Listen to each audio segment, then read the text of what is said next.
Hi guys, how's it going? It's Chris Graham Marco here. It's been a really bad day. This is the seventh take as well, by the way. It's an absolute nightmare. But we're continuing. I am not stopping that mobile phone anymore. So we're continuing now. Right, let's get on, Mark.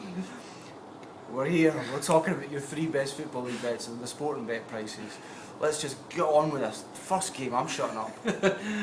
Rochdale-Bury, a nice Greater Manchester derby to look forward to on Saturday. Both with aspirations for promotion at the start of the season. I like Rochdale's chances as well, put them up for promotion. But both teams have had quite tricky starts to the campaign. If you look at Rochdale, at home they beat Hartlepool 3-0. Okay, Hartlepool are struggling, but they drew 2-2 favourably as well with tabletoppers Chesterfield, whereas Bury had to go away to Oxford and Burton in their first two away days. But while Dale do interest in the match prices, I'm going to go for goals in this one. 3-0 and 2-2, Rochdale's first two home fixtures. So both games saw the overs banked. They've also recruited Graham Cummings from Preston this week. He scored bags of goals in Ireland, and Kay didn't really get too many chances at Preston, but should flourish at this level, and I expect him to bag a few as well this season. But then you've got to look at Bury, and Bury are their team for overs this season, I think. 4 out of their 5 league games have gone overs, so have 6 of their 7 matches overall. They scored 3 goals in the cup defeat at Norwich in the Carling Cup, Capital One Cup even. Their second top league scorers in the 4th tier too, and quite crazily, Kevin Blackwell's signed 25 players. 25. It's ridiculous. 25 players. He just ripped the squad to pieces. He has, yeah. And their 7 games have featured 31 goals, and I expect that trend to completely continue while those 25 players try and mould into a first 11 or a first team squad. But overs at 4 to 5 is my first bet. We didn't mention Kevin Blackwell. We normally slag managers off, so I thought a little anecdote on Kevin Blackwell. Once when reporting on QPR Leeds in the post-match press conference, Rangers scored a late equaliser on a Tuesday night. It was quite late. We waited a long time for Kevin Blackwell to come in for the press conference. He went absolutely ballistic at the table, smashed the table so hard that his cup of hot coffee went all over him. Bit of a clown. Love him, really. I quite like him as well. Yeah, I thought he unfairly treated at Leeds. Would that be right? He got to the playoff final. Yeah, I'd say so. And since then, things have gone a bit downhill. But good luck to him at Bury. Relegated with Bury in League One. But anyway, yes, it's a good one. Mark used to be a very famous journalist back in his previous life. Sarah in the previous decade. Don't be modest. It doesn't suit you. Game 2. Team two teams struggling who you expected to be doing well in League 2 this season, very much struggling. Hartlepool and Wycombe. Yeah. I mean, Hartlepool had a torrid last season, didn't they? And things just haven't gone right for them at all this year. 5 league games, 0 wins, 0 goals, which is the most worrying statistic for new boss Colin Cooper. Last week's 0-0 at Torquay completely epitomised their season so far. A real dogged defensive, gritty display and a lack of cutting edge going forward. So huge kudos to the 90 Hartlepool fans who travelled all the way down to Torquay for that. Proper fans. It's exactly why I just love the Football League. But they did have managed goals in the cup competitions. They lost 3-1 at Forest, put 5 past Bradford to my cost last night in the JPT. The JPT. Bradford did make 6 changes in that, so they clearly didn't show any interest or respect to the cup competition. But even so, I'm backing unders in this game at 3 to 4. 4 of Hartlepool's 5 have gone under. In fact, 4 of their 5 have actually gone under 1.5 goals as well. So that's the play here. Although it wasn't under Colin Cooper's stewardship last season, 9 of their last 11 fixtures last season saw less than 3 goals. So that's now 13 of their last 16 going unders.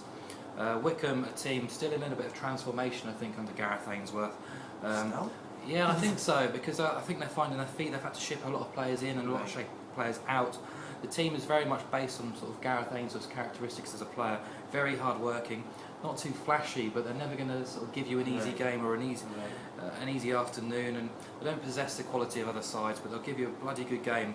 I think you can see that in the fixtures. They get a very credible 2-2 draw away at Oxford. They beat Southend 2-1 at home, but their previous 3 games were all settled by a 1-goal margin either way. Away from home, 8 of their last 11 have gone under. And if you look towards the end of last season as well, 8 of their last 9 last season banked in the under 2.5, so 3 to 4 on under 2.5 goals at Sporting Bet. Well, I still think John Hughes was going to raw deal at Hartlepool when it sacked in the summer. I don't know if you agree, but I thought he did. They were in a terrible position when he took over. he didn't start very well, but he got them into a groove, and they almost, it looked at one point, Yeah. they might possibly stay up, but Yeah, I thought it was a bit harsh on Yogi. yeah, he says, Poor Yogi. no comment on that. No comment. Boo boo. See what I did there? Game 3, York against AFC Wimbledon. Unders or overs? Got to be unders, really. Oh. Sorry, but you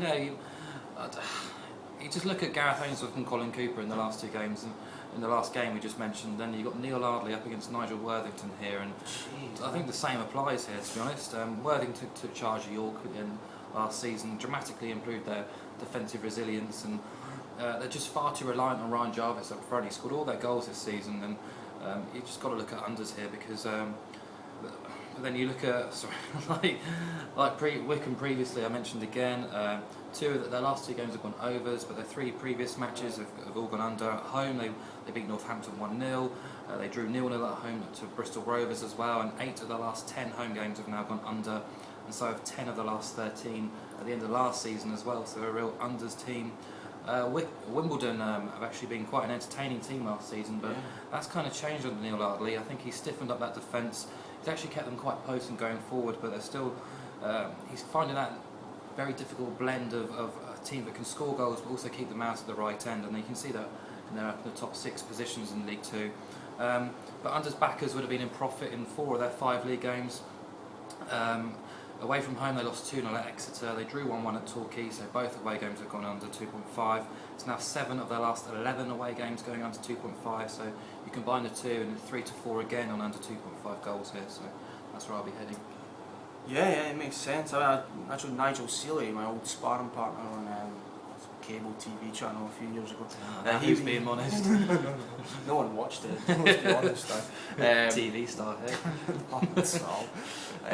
He was at the AFC Wimbledon game last week. They won, and then I can't remember who was against. Fleetwood. That's a long week, and he was really impressed. So he thinks it's too big a price to get promoted. So Nigel, if you're watching, hi.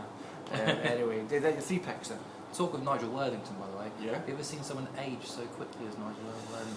It might just be the hair, but Me. Anyway, yeah. From Nigel Worthington to your 3 picks. 3 to 4, the same price on unders at York and Wimbledon, the same price at Hartlepool, Wycombe, 3 to 4 and under 2.5, and I'm going over 2.5. Rochdale, Bury, which is 4 to 5, all at Sporting Bet. Excellent. Who says it's a bad weekend? It's not a bad. No, it's. It's a good. Don't mess up the conclusion. It's a great weekend. Marco here's got a treble for you. See you later.